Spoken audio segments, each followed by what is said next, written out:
Il y a des faits qui sont têtus. Il y a une ligne qui frappe les familles québécoises de la classe moyenne, c'est la ligne 434 de leur déclaration de revenus qu'ils doivent remplir en ce moment.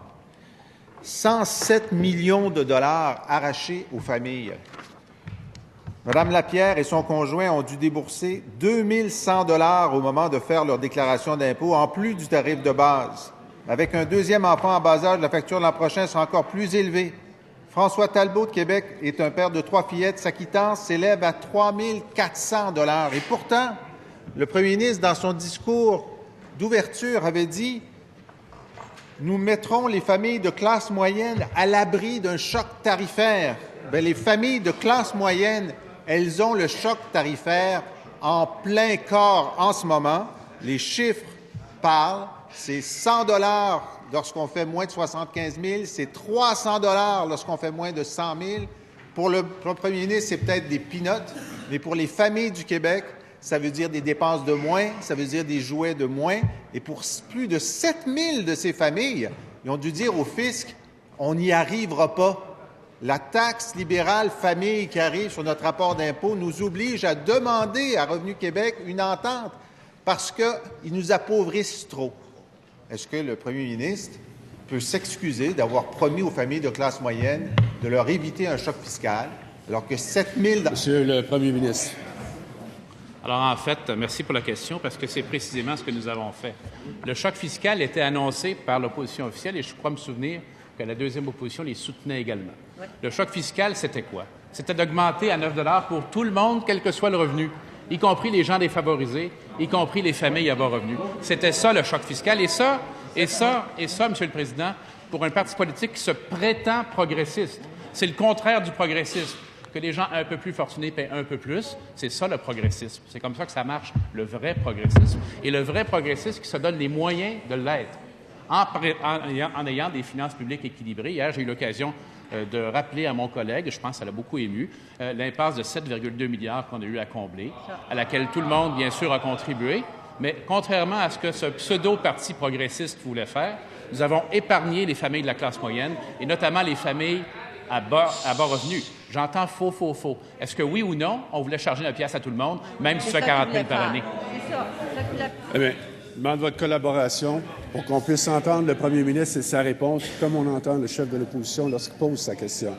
Premier complémentaire, Monsieur le chef de l'opposition officielle. Le premier ministre vit dans un univers parallèle, un univers où il n'y a pas de choc fiscal sur les familles en ce moment, un univers où il n'y a pas 7 200 familles qui ont dû demander au fisc de leur donner un petit peu, quelques mois de plus, parce qu'ils n'y arrivent pas à cause de lui.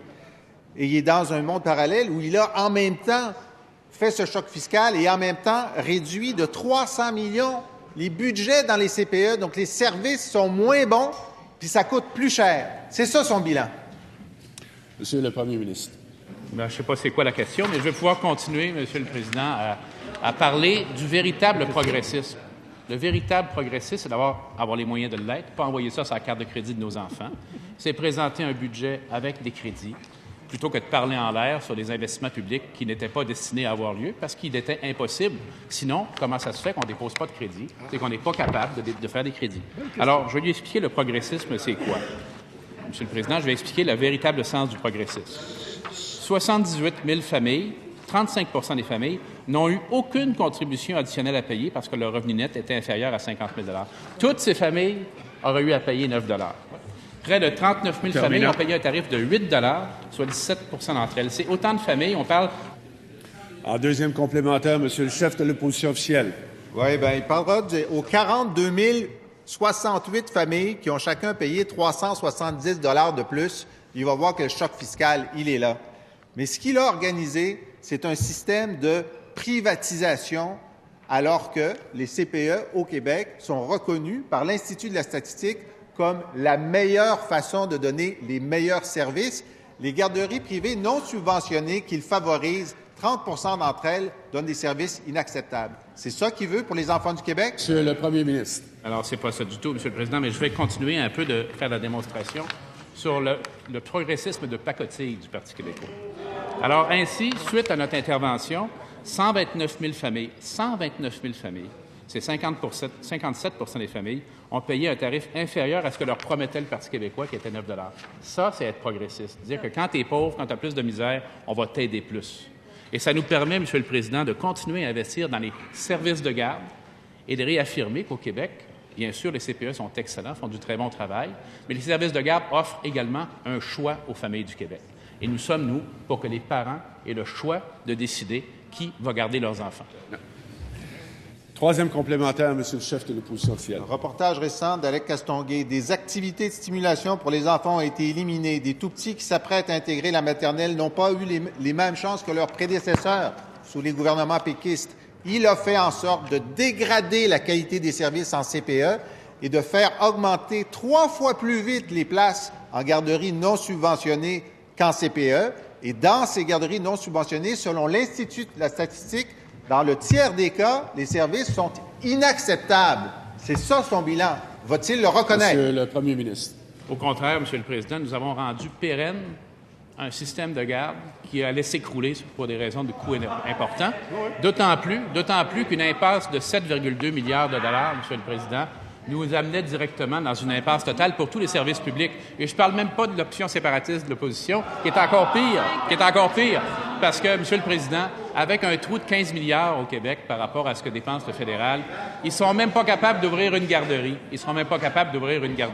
Alors, Monsieur le Président, il y a un parti ici qui vous laisse préoccuper. Juste un instant, Monsieur le Premier ministre, là. J'arrive pas à entendre la réponse du Premier ministre. Vous posez des questions, vous voulez les réponses, il faut écouter le Premier ministre. Ça va? Monsieur le Premier ministre. Alors, le bruit et les borborigmes émis par l'opposition sont proportionnels avec leur malaise profond devant le fait, Monsieur le Président, devant le fait que ce parti politique n'est pas... Très bien. En principal,